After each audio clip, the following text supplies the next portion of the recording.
ثابت ہو کہ جو پہلے متوہم کا نظریہ تھا یعنی موضوع عام ہوگا اور مستعمل فی خاص بنے گا.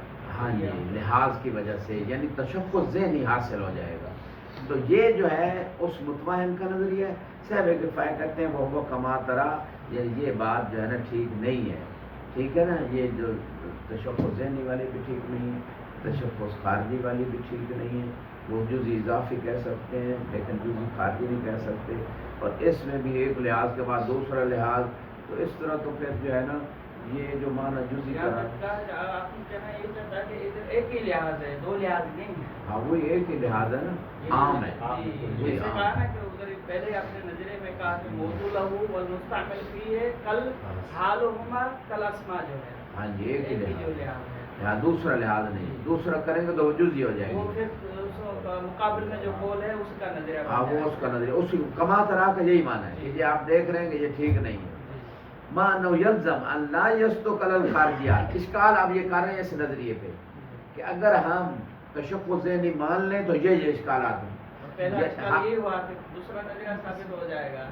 وہ تو اب اس کو پہلا اشکال دیکھیں، یلزم ان لا یستقل الخارجیات، یعنی یہ جو ذہنی وجود ذہنی ہے ایک لحاظ کے ساتھ لحاظ، یہ خارج میں ایسا نہیں ہے.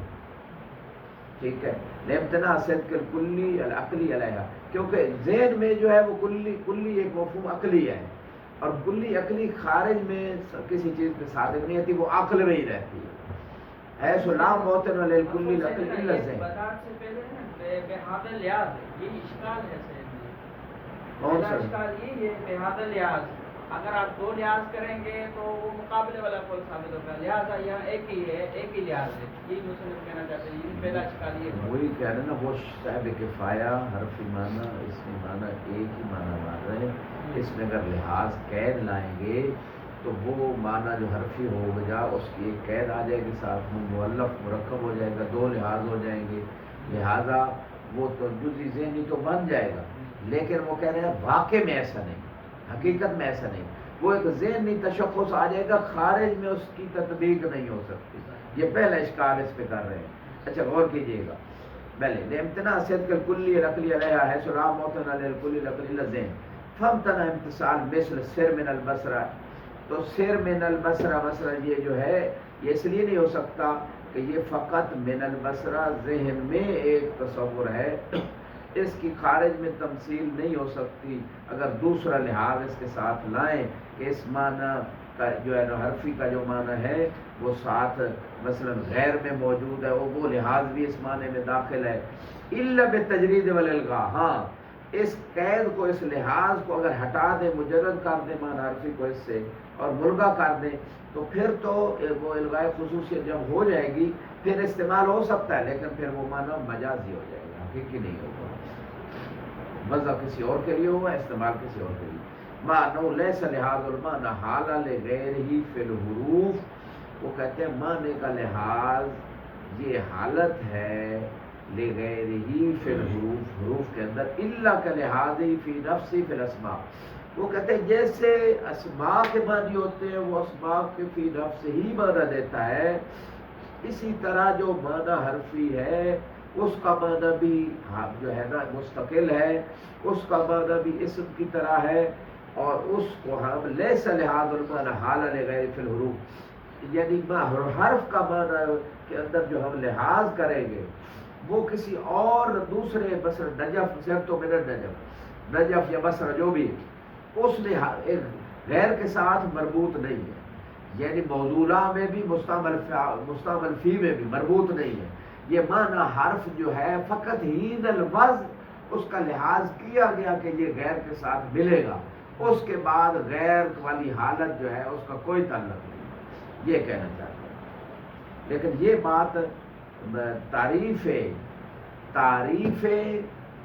معنی حرف کے خلاف ہے جو صاحب بتایا.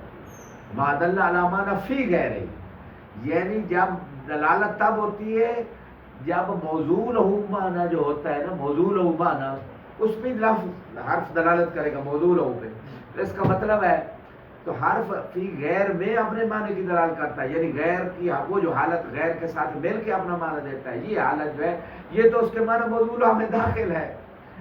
جب داخل ہے تو وہ معنی خاص ہو گیا، معنی عام نہ رہا۔ لیکن صاحب کفایہ کہہ رہے ہیں نہیں جی ایسا نہیں ہو سکتا، برکت یہ ان کی بات ہے، لیکن تعریف اس نظریے کی جو صاحب کفایہ کہہ رہے ہیں، جو مشہور تعریف ہے حرف کی، یہ تائید نہیں کر رہی نظریہ صاحب کفایہ کی۔ یہ فرق بیان کر رہے ہیں کہ معنی حرفی کے اور معنی اسمی کے لحاظ سے، معنی حرفی ہوتا ہے اس کی معنی جو ہے وہ تو ہو گیا، لیکن میں اگر اس فرق کے بعد اگلے اشکال پیش کر رہا ہوں، وہ یہ ہے کہ جو تعریف حرف ہے وہ کہہ رہی ہے حرف اپنا معنی دیتے ہی نہیں جب تک کہ غیر کے ساتھ نہ ملے، یعنی یہ غیر کے ساتھ ملنے والی حالت یہ حرف کی حقیقت میں داخل ہے، معنی موضوعہ میں داخل ہے، معنی مستعمل فی میں داخل ہے یہ حقیقت۔ اور صاحب کفایہ اس حقیقت حالہ ثانیہ کو یعنی حالہ الی الغیر احتیاج اس کو ہٹا رہے ہیں، یہ ہٹا رہے ہیں، کہہ رہے ہیں کہ کوئی فرق نہیں ہے معنی، وہی تو کہہ رہا ہوں نا، ہٹا رہے ہیں، اور دوسری حالت احتیاج الی الغیر ہٹا رہے ہیں۔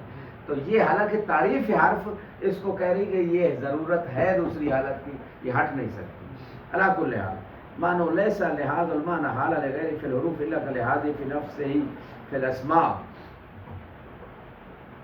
وکما لا یکون هذا اللحاظ معتبرا فی المستعمل فیہا یعنی حروف، یعنی استعمال میں بھی حروف میں کہ حروف دوسری چیزوں کے یعنی اسماء وغیرہ کے لحاظ کے اعتبار سے اپنا معنی دیں گے، یہ لحاظ معتبر نہیں ہے۔